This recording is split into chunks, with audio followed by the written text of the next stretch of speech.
Jamaal Bowman, New York. Lauren Boebert wins in Colorado and Utah 2024 primary results. What happened, what it means, and what's next? The progressive is soundly defeated by his centrist challenger.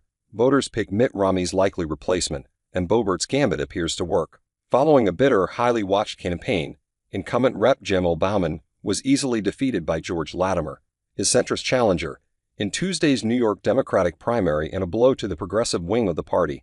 The election was one of several statewide primaries held Tuesday that had national implications. Here is a brief guide to the results, what they mean, and what happens next. What happened? Latimer defeated Bowman in the race to represent the state's 16th congressional district. What it means? Bowman's loss was a bitter blow to the party's left leaders, including Senator Bernie Sanders and Rep. Alexandria Ocasio-Cortez, who had rallied around him, and a boom to centrists who boosted Latimer, a Westchester County executive who was endorsed by Hillary Clinton, giving hope to other challengers of the so-called squad. But Bowman had plenty of baggage as a candidate. He was among the first prominent Democrats to call for an immediate ceasefire in Gaza, injuring pro-Israel groups that poured millions of dollars into Latimer's campaign. He was censured by the House for pulling a fire alarm during a vote last year, and he trafficked in 9/11's conspiracy theories and old blog posts that were unearthed in January. What's next? Latimer is widely expected to win the general election in November, and will join more than a dozen other New York Democrats, including Ocasio-Cortez, in the U.S. House. What happened? Rep. Lauren Boebert, who decided to switch congressional districts following her near loss to Democrat Adam Frisch in 2022, won the open seat in the state's 4th congressional district for the seat that was vacated by Rep. Ken Buck, who retired in March. In the state's 3rd congressional district, the one Boebert abandoned, Jeff Hurd, an establishment Republican, defeated former state rep.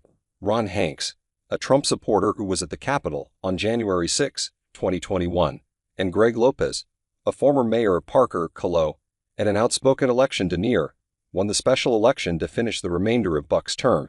What it means? Boebert's gambit appears to have worked.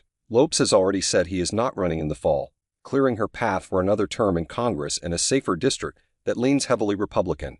Meanwhile, establishment Republicans scored a victory in vanquishing Hanks, who Colorado Democrats had tried to elevate because they viewed him as the weaker candidate. What's next?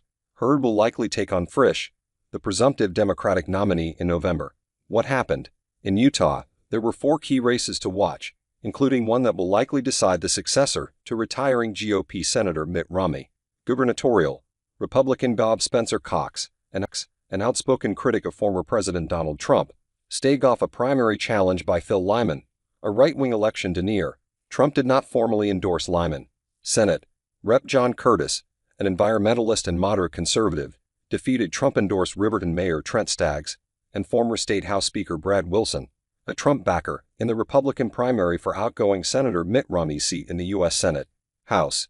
In Utah's 2nd congressional district, incumbent Rep. Celeste Malloy, who has been endorsed by Trump, is leading by just 4 points in a hotly contested primary over combat veteran Colby Jenkins, who is being backed by several prominent Trump supporters, including Vivek Ramaswamy and Sens.